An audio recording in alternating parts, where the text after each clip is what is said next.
¿Qué lesiones se causan cuando hacemos MMA o Jiu-Jitsu? Aplicamos palancas a todas las articulaciones. Yo sé hacerlas, pero no sé el daño que causaría. Así que para ello me he venido a la clínica H3 y vamos a conocer a su director y nos va a contar un poco qué lesiones se causan cuando hacemos las palancas a las articulaciones.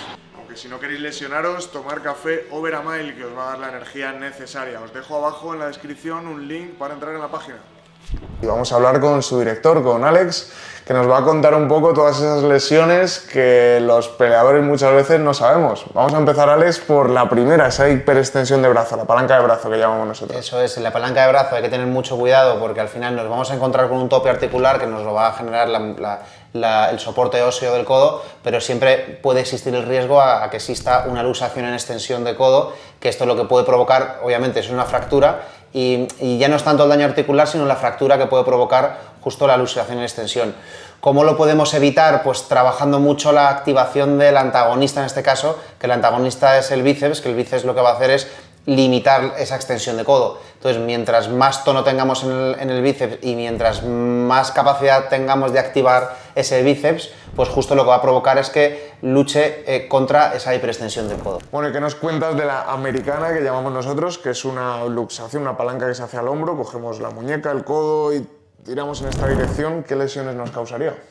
Pues realmente el hombro es una de las articulaciones más inestables que hay en todo el cuerpo. No es que sea inestable por sí porque el hombro no esté bien, sino porque el húmero nunca llega a entrar dentro de ninguna articulación, sino que el húmero siempre está como si estuviera colgando sobre la escápula, y quien sujeta el húmero es todas las articulaciones, perdón, todos los ligamentos y todos los músculos. Realmente lo que suele ocurrir es que existe una elongación, como un estiramiento muy grande de lo que es el ligamento y lo que es la musculatura, y el hombro se sale. No se llega a partir el ligamento, raramente se suele... El ligamento tiene un componente de elastina, que lo que hace es que tiene un componente como de elástico antes de partirse, y entonces justo el hombro antes de partir normalmente se suele salir. O sea, sufre los rotadores rotadores externos o rotadores... Cambia el grupo de rotadores, pero al final es todo el manguito rotador, que el manguito rotador son toda la musculatura que va a abrazar al hombro y se va a insertar en todos los laterales de los troquites y el troquín del húmero para intentar lo que es estabilizar el hombro. Entonces da igual la rotación como la hagas, que al final el tratamiento y la lesión van a ser muy parecidos. Bueno, Alex, vamos con las manos de vaca, que le llamamos, que es esta presión que hacemos para luxar la muñeca, poniendo casi la palma en el antebrazo, todo lo que se pueda. ¿Qué lesión causaría y qué prevención hay de eso? Bueno, aquí realmente lo más importante son las dos hileras de huesos, de los pequeños huesecitos que nos vamos a encontrar en la muñeca. El problema de estos huesecitos es que es una hilera con muchos huesos pequeños y una movilización de uno de esos pequeños huesos nos va a dejar durante mucho tiempo mucha inestabilidad de muñeca, dolor al apoyar, dolor en cualquier gesto y solamente a lo mejor es una pequeña movilización, una pequeña fractura de uno de esos huesecitos. Entonces no es tanto la palanca en sí, que la palanca es muy lesiva, sino que cualquiera de esos huesos en el momento que se mueve y se moviliza, al final lo que nos va a generar es dolor durante mucho tiempo y impotencia funcional. Cuando haces una flexión todo se puede romper, está claro que todo se puede romper, pero generalmente sufre mucho lo que es todo el componente articular y que se puedan movilizar esos huesos, al final nos va a generar mucho problema. Vale, vamos con una sumisión que no suele ocurrir mucho, lo llamamos neck crank, porque realmente es una variante del mataleón. Tú cuando coges a alguien por la espalda, pues normalmente le quieres estrangular, ¿no? Quieres pasar el antebrazo al cuello y al apretar pues se rinde porque le cortas el aire y la sangre al cerebro. Pero hay veces que meten la mandíbula, ¿vale? Para que no pase el antebrazo al cuello, pero sí que puedes rotar la cabeza y meter esa presión torciendo, haciendo una torsión en el cuello. ¿Qué es lo que tendríamos ahí cuando ocurre esto? Bueno, aquí hay dos componentes articulares, uno es el del cuello y otro es el de toda la zona mandibular. Lo bueno que tiene el cuello es que tiene un componente de rotación muy alto, o sea, todas las vértebras son capaces de rotar y rotan muy bien. La única que no rota es T1, que es la primera torácica, pero que es justo la que nos tocamos y es como la más gordita después del cuello. Entonces no vas a partirle, es muy complicado que le partas a alguien el cuello. Vale, pero si ocurriera eso, ¿realmente podrías desencajar una vértebra de otra?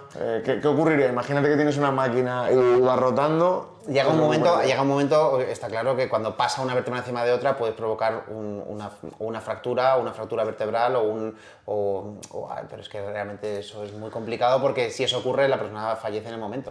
Vamos con la llave de rodilla recta, que le solemos llamar, que realmente es lo mismo que hemos ya explicado en el brazo, pero en la pierna. Realmente sí, el cuerpo humano tiene la fuerza suficiente como para que con toda su extensión de espalda puedas en la pierna de una persona hiperextender esa rodilla en la dirección contraria. Me imagino que será parecido a lo que hemos visto del brazo, ¿no? Es muy parecido, lo que pasa es que sí es verdad que la musculatura, perdón, el componente articular del codo sí tiene un tope óseo más rígido que el que tiene en este caso la rodilla. La rodilla sí tiene un poquito más de flexibilidad y sí puede sobrepasar los 180 grados, pero el ligamento cruzado posterior con una hiperextensión o con un golpe en hiperextensión es el que sujeta y puede partir también. En el momento que rompe el ligamento cruzado posterior ya se pueden romper todos los demás, o sea, al final es el primer uno tope, detrás de otro, ¿no? Es el primer tope. Entonces, si nos encontramos con un luchador que a lo mejor ha sufrido una hiperextensión de rodilla y justo le han echado el peso del cuerpo ahí, puede partir en el ángulo inverso y eso es una lesión bastante complicada. Venga, vamos con el pie. Hay un tipo de llaves que lo llamamos, en inglés lo suelen decir Achilles lock, porque el antebrazo va en el talón de Aquiles. Aquí en España le llamamos llave recta de tobillo. Cuéntanos un poco qué produciría esa... Bueno, en la parte un poquito más anterior y más superior, aquí nos vamos a encontrar un componente ligamentoso que muchos deportistas nos encontramos que se rompe. Y no pasa nada, o sea, no pasa nada. Quiere decir que el deportista incluso puede seguir entrenando y compitiendo con esos ligamentos rotos. De hecho, en fútbol, por ejemplo, es muy habitual, en otros deportes es muy habitual. ¿Con ligamentos rotos? Con ligamentos rotos, sí, con los ligamentos peroneos estragalinos o con toda la estructura, porque toda la musculatura que pasa por delante y el resto de ligamentos son capaces de sustituir esos ligamentos que al final lo que generan es estabilidad. Entonces, estas articulaciones son anteroposteriores, o sea, van en esta dirección, como en cizalla. Entonces, claro, si tú en el Lisfranc, por ejemplo, pues generas una hiperextensión mientras traccionas hacia un lado, traccionas hacia el otro, al final, como esto es un componente articular, ahí puedes notar, pues obviamente, pues esa sensación un poco como que parece que se va a romper. Se suele decir de estas lesiones y de esta palanca en concreto, del heel hook, que el dolor es como que no lo notas de la misma forma que lo notas en otras articulaciones. Es decir, por ejemplo, en una palanca de brazo, tú cuando te la hacen vas notando dolor, dolor, dolor, dolor y luego viene la lesión.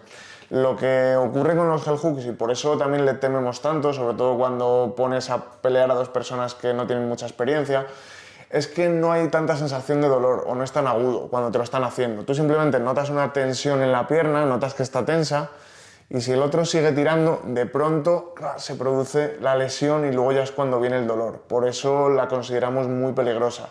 ¿Lo ves tú así también? ¿Sabes algo de esto? ¿Por qué crees que se produce esa sensación?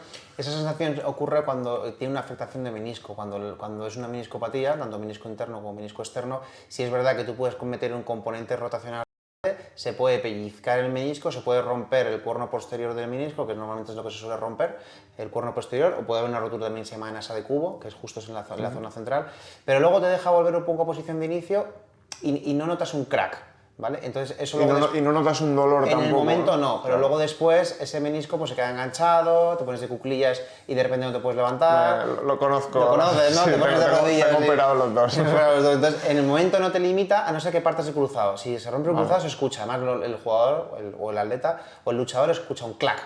Ahí es cuando ha partido cruzados o ha partido... Pero generalmente los meniscos son superficies deformables y generalmente tú la puedes deformar hasta que al final la pellizcas y la rompes. Bueno, Alex, pues muchas gracias por la información. Espero no necesitarla, pero bueno, ya ya sabes que siempre tenemos algo. Bueno, para mí es un placer poder ayudar al deporte, poder ayudaros a vosotros, a todo el mundo de la lucha que es ese gran deporte donde para muchos muy lesivos y que nos da mucho trabajo en las dos direcciones.